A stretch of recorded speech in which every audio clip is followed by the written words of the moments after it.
जी election commission office में झेड़े ऐं भॼ चयो पीटीआई ऐं नून लीग अॻुवाणनि कारकुननि ख़िलाफ़ एक्शन। पीटीआई जे लोगर नून लीग जे राणा महमूद ऐं शेख तारिक रशीद समेत ॿिन्ही पार्टी जा केतिराई कारकुन नंढी चूंड लाइ नामज़दगी फार्म जमा कराइण दौरान ॿिन्ही पार्टी जे कारकुन झेड़े जे केस में गिरफ़्तारियुनि लाइ पुलिस पीटीआई अॻुवान आमिर डोगर जी ताक़त ते छापो हयो। 12 कारकुननि गिरफ़्तार कयो वियो। कारकुननि जी गिरफ़्तारी बाद आमिर डोगर बि पाण मुरादो गिरफ़्तार पेश करे छॾी। नून लीग जे 3 अॻुवाननि ऐं कुझु कारकुननि खे गिरफ़्तार कयो वियो। फवाद चौधरी जो चवणु आहे त डोगर जी गिरफ़्तारी सां जेल भरियो तहरीर थी वई आहे।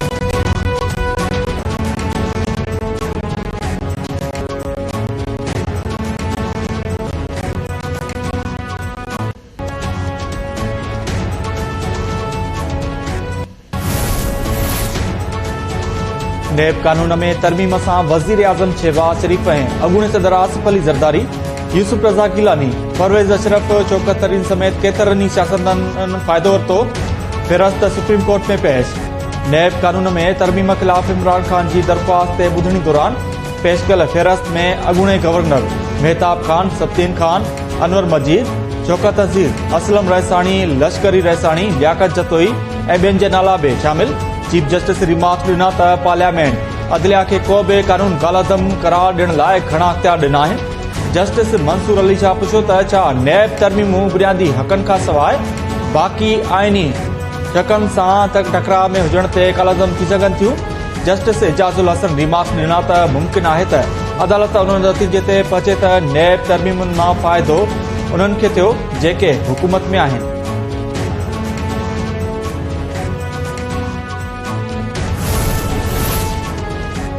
पंजाब ऐं केपी में चूंडुनि जी तारीख़ ॾिनी वञी।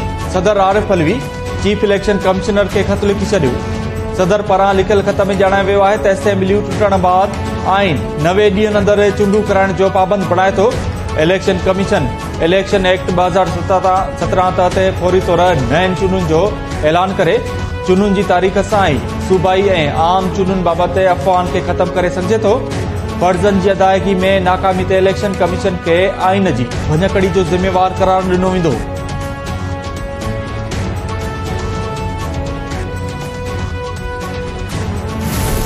बहुत फख्र कर रहा हूं कि इस पूरा सिलसिले में सबसे आगे जैसे वर्ल्ड बैंक का सदर ने कहा है कि हमारे हुकूमत सिंध और चीफ मिनिस्टर सिंध का मेहनत की वजह से जिनीवा कॉन्फ्रेंस का ठीक 1 महीने बाद हम आज यहाँ खड़े हैं और आज आपके सामने हमने लोगों के घरों को एक बार फिर बनाने का जो सिलसिला है वो हमने शुरू कर लिया है। उनसे ये वादा था कि मुश्किल है, टाइम लगेगा, मगर मेरा आपसे ये वादा है कि इंशाअल्लाह ताला हम मिलके आपके घर को तामीर नौ से हम आपके घर को बनाएंगे। हम ना सिर्फ जिन लोगों का घर को नुकसान हुआ या बिल्कुल ही तबाह हुआ उसको एक बार फिर बनाएंगे कि हम ना सिर्फ इनको घर बना के दें मगर सैलाब मुतासरीन को मालिकाना हकूक भी दे दें। और मेरा तो मुतालबा होगा सीएम साहब से कि वो मालिकाना हकूक जो है वो घर के औरत को दिया जाए। पीपी चेयरमैन ऐं परॾेही वज़ीर बिलावल भुट्टो ज़रदारी बोर्ड मुतासिरनि खे ठाहे ॾियण सां गॾु खेनि मालिकाना हक़ बि ऐलान करे छॾियो। बिलावल भुट्टो चयो त वज़ीर खे चवंदुसि त मालिकाना हक़ ज़रूरतुनि खे ॾिना वञनि।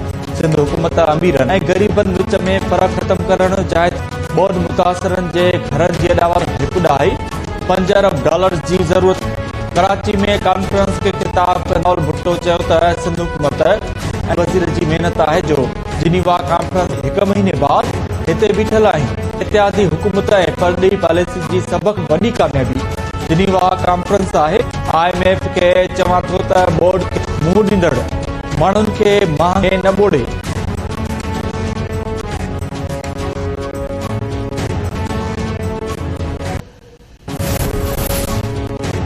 सिंध हुकूमत मुतासिरनि जे घरनि जी अॾावत लाइ पब्लिक प्राइवेट पार्टनरशिप तहत मुआहदे ते सहियूं करे।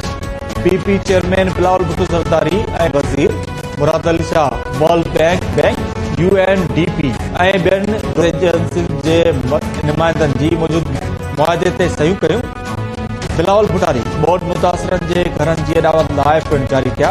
कराची में कॉन्फ्रेंस दौरान किस्त जी वसूली सिधी रीत ॾेखारी वई। वॾे वज़ीर मुराद अली शाह चयो त जारी फंड्स शुरूआती तौर 7 ज़िलनि टाणो, सखर, दादू, हैदराबाद, ठट्टो, कोट ऐं टंडोला लाइ फंड्स जारी कनि। मुतासिरनि खे 75,000 रुपयनि जी किस्त जारी थी आहे।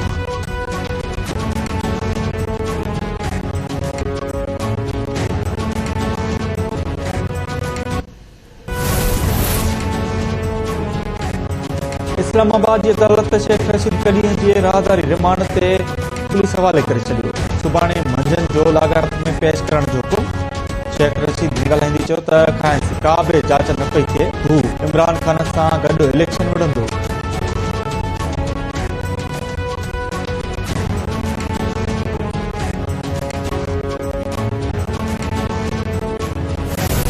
खान की मुशावरत में तहरीक इंसाफ ने फैसला किया है, मुस्तफी ऐलान कर रहे हैं।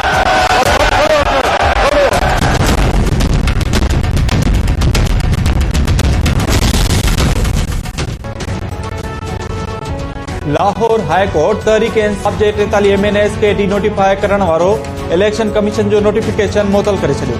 दरख़्वास्तुनि ते फ़ैसिले ताईं समूरनि तकनि में नंढी चूंड रोकण लाइ स्टे ऑर्डर्स बि जारी।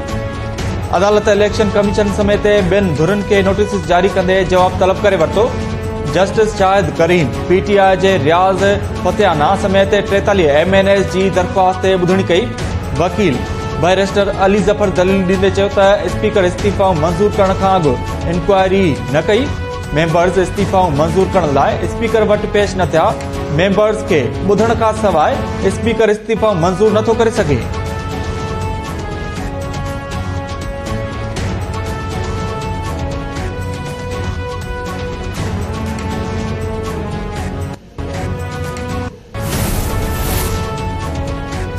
KP खे दहशतगर्दी जे ख़ात्मे लाइ ॾिनल 417 अरब रुपया किथे ख़र्च थिया। वज़ीर आज़म शहबाज शरीफ़ नाणे खाते खे जांच जी हिदायत करे छॾी। वफ़ाक़ी हुकूमत पेशावर सान्हे खां पोइ नेशनल एक्शन प्लान ते नज़रसानी ऐं प्लान वधीक असराइतो बणाइण जो फ़ैसिलो करे वरितो। अस्करी क़यादत खां पार्लियामेंट जे गॾियल इजलास में इन कैमरा ब्रीफिंग वठण जो बि फ़ैसिलो। पुलिस लाइंसाने खे नज़र में रखंदे क़ौमी सलामती कमेटी जो इजलास घुराइण जो बि फ़ैसिलो थींदो।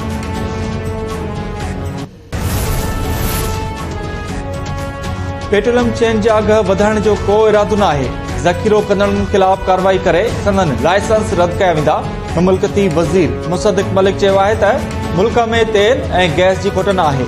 घुर्ज मूजिबि 20 ॾींहनि जो पेट्रोल ऐं 29 ॾींहनि जो डीज़ल मौजूदु आहे। अवाम खे तेल ऐं गैस जी फराहमी लाइ क़दम खंया पिया वञनि।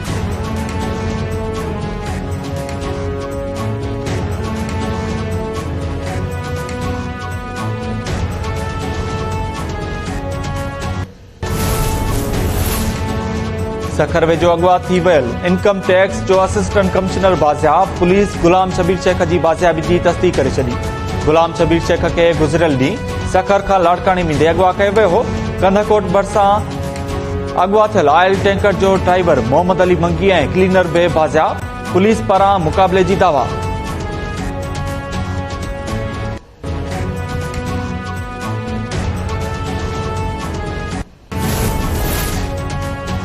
इटली खां आयल 13 रुकनी वफ़द जो सिंध जे क़दीमी माग मुंहिंजे धड़े जो दौरो।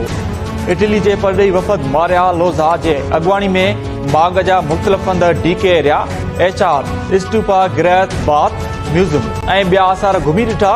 मारिया लोज़ा जो चवणु आहे त मुंहिंजो दड़ो अज़ीम ऐं क़दीम तहज़ीबी वरसो आहे। हितां जा माण्हू हज़ारे साल अॻु बि तहज़ीब याफ़्ता हुआ।